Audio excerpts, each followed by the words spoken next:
Dear students, यहां पर sentence दिया है पीपल, लोग, ऑलवेज, हमेशा। एडमायर ये क्रिया की फर्स्ट फॉर्म है, के कह सकते हैं। एडमायर माने तारीफ करते हैं। द फ्रीडम फाइटर्स, स्वतंत्रता संग्रामियों की, जिन लोगों ने आजादी दिलाई है।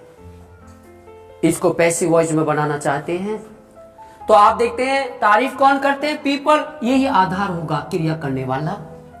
ऑलवेज को हम स्मॉल एच मानते हैं और तारीफ किसकी करी जा रही है? द फ्रीडम फाइटर्स की, जो क्रिया के अधीन है उसे स्मॉल ए कहते हैं। अब इसको पैसिव वॉइस बनाना है तो पैसिव वॉइस का आप फॉर्मूला अप्लाई करो, और ये फॉर्मूला है, पहले एम लाएं, एस लाएं, छोटी ए लाएं, यही है ना, बोलिएगा। फिर स्मॉल एस, एच ओ के, अवशेष बाई कैपिटल ए। वाक्य के अंत में देखा यहां पर फुल स्टॉप है। अगर फुल स्टॉप है तो यहां पर दो एस है, पहला एस दूसरा एस, और अगर अंत में फुल स्टॉप होता है तो पहला एस काट देते हैं। अब क्या करने का?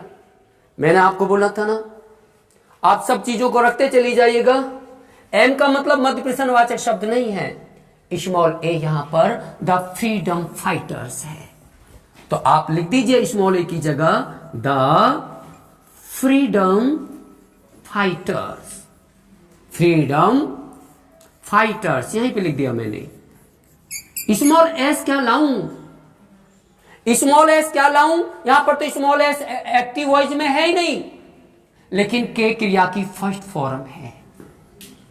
अगर एक्टिव वॉइस के वाक्य में स्मॉल एस नहीं होता और काम करने की क्रिया फर्स्ट फॉर्म होती है तो वहां पर एस डू माना जाता है।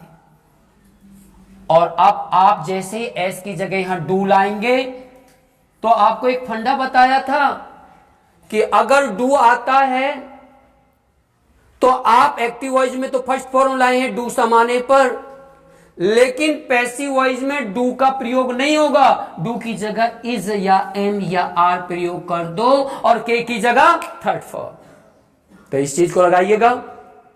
अगर किसी वाक्य में, एक्टिव वॉइस के वाक्य में, अगर कहीं एक्टिव वॉइस के वाक्य में डू का प्रयोग होता हो तो डू को किस में बदल देंगे?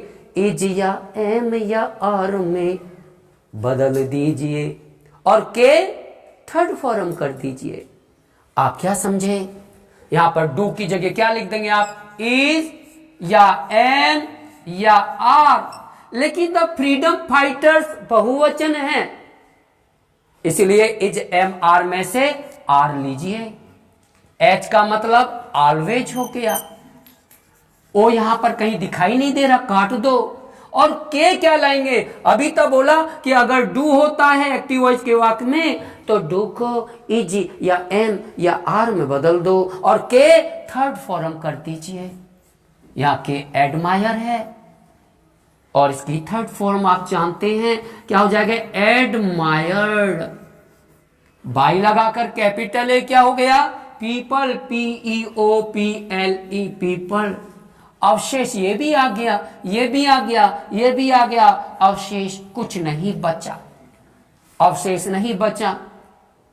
लेकिन यहां पर एक बात बहुत इंपॉर्टेंट है, हमेशा याद रखना कि पैसिव वॉइस के वाक्य में बाई पीपल अगर कहीं आ जाता है तो बाई पीपल को लिखा नहीं जाता, ये अंडरस्टूड माना जाता है। तो आपका पैसिव वॉइस, मैंने एक फॉर्मूला भी दिया था बाई पी को, याद है ना? बाई PEACOP को, पी का मतलब पब्लिक या पीपल अगर हो तो छोड़ दो। ये बाई पीको का मतलब बाई पीको को यूज नहीं करना। बाई एवरीवन एवरीबडी हो छोड़ दो, बाई ऑडियंस हो तो छोड़ दो, बाई सर्कमस्टेंसेस हो तो छोड़ दो, बाई एनीवन वन आ जाए ONE1, by one, by anyone, by someone तो छोड़ दो। तो ये बाई पीपल आ गया तो छोड़ देंगे। और people always admire the freedom fighters, इसका पैसिव वॉइस हो जाएगा the freedom fighters are always admired. क्या हो गया? The freedom fighters are always admired. हाथ उठा किन लोगों को समझ में आ गया? आपकी तरफ कैमरा है, थैंक यू, तालियां बजाएं अपने लिए। ये मेरी तरफ से फ्री ऑफ कॉस्ट क्लास है, किसी भी विद्यालय का बच्चा निश्चिंत होकर आए, स्वागत है। थैंक यू सो मच, धन्यवाद। अशोक कुमार भाटी।